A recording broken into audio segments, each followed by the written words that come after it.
Are you having difficulty speaking? Can you move your head? Hey everyone, it's Tom here, and joining me today is Rich. Hello there.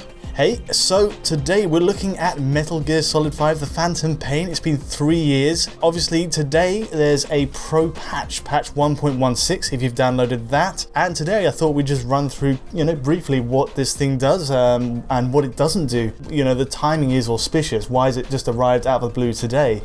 Yeah, I mean, it's quite interesting to see that it's just sort of come out of nowhere. There was a tweet yesterday and then the patch dropped I think early this morning. Yeah, that's right. We're on top of it and, it's quite funny.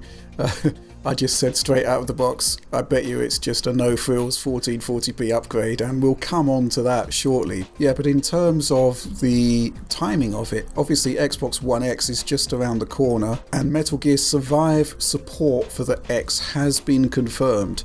So I reckon that they've just rolled out, a pro upgrade in preparation of that, to kind of signify the work that's being done on both of the 4K consoles. Yeah, the rising tide floats all boats. So yes, what we're getting here, let's go with the resolution upgrade. It is 2560 by 1440. Right, so my Insta prediction this morning turned out to be eerily accurate. Yeah, 1440p, no frills. If you look at this shot compared to PS4, basically there's no sort of level of detail upgrades or anything in the way of texture or effects. There's a slight difference. There's that dust cloud on the left, but I think we can kind of put that down to some randomization of effects. It is the same game underneath the 1440p window compared to 1080p on PS4, I believe. This is a kind of par for course thing we've seen on many pro games, a kind of bare minimum effort, if you like, just to show a sign of support for the console. Yeah, I mean, 77% resolution increase over base, not too bad, but at the same time,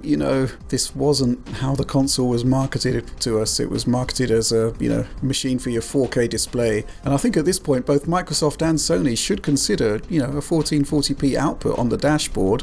Take advantage of some of those 1440p monitors out there. As someone who still relies on a 1080p screen, we're getting just scaling from these higher resolutions. It would be nice to have a crisp and no-scaled 1440p image. Yeah, and on the case of the Xbox One X, a lot of FreeSync 1440p monitors out there, and obviously that console supports FreeSync. But on the subject of Xbox One X, I think it's going to be fascinating to see what resolution they end up resolving out on that console.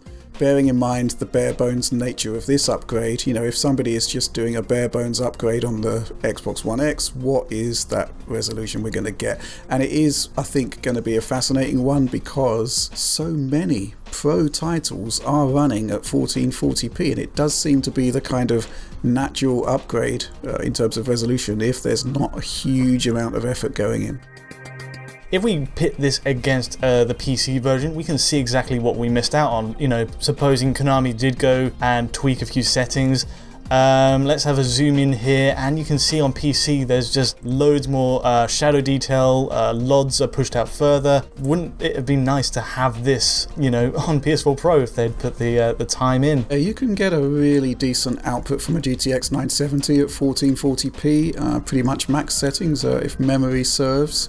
So yeah, it would have been nice to have some of this extra bling available to console users. Maybe we'll get it on the Xbox One X. I just think more likely we're just going to get a higher resolution. So the last thing they mentioned in the tweet, and I think to an extent in the patch notes, is enhanced performance. So last test I'm going to run here is one of the cutscenes that actually drag performance down. Now I understand there may be areas in gameplay later on which push performance down on the base PS4, but this is an easy early example to use. Is that close-up shot of this character where the performance just kind of hard locks to 30 at double buffer VSync, which is not really kicking in on PS4 Pros. So you're seeing a pretty wide disparity in frame rate readings here. It's just one extreme to the other, and 60 versus 30, a very satisfying result.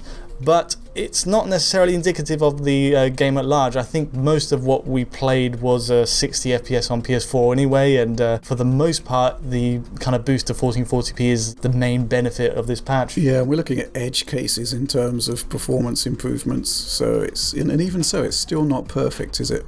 No, this is another example where that double buffer VSync kicks in and it does kind of edge in on PS4 Pro. You can see it just kind of hit 40 FPS there. As you say, edge cases, nothing really to be too concerned about, and gameplay remains kind of more likely to stay at 60 FPS in fact.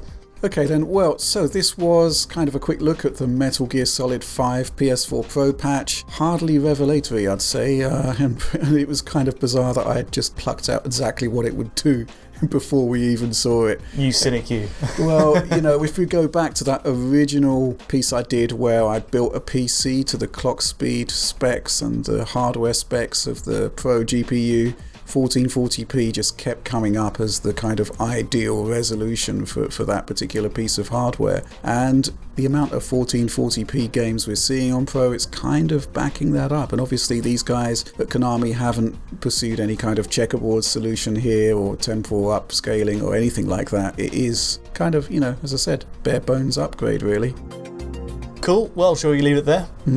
Well, if you did find this quick look at the PS4 Pro patch interesting, do give us a like or subscribe, and as ever, this video is uploaded at 4K quality, so if you want to see the source file, you can do that at our Patreon at digitalfoundry.net.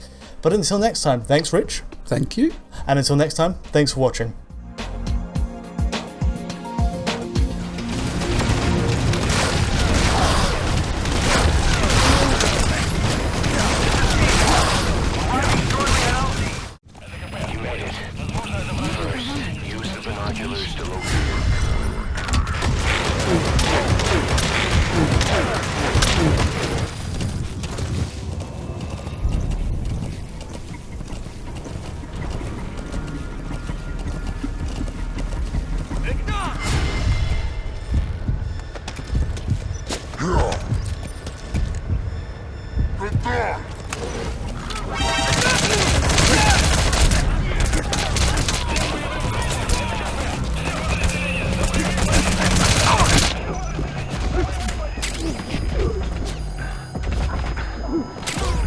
Woo!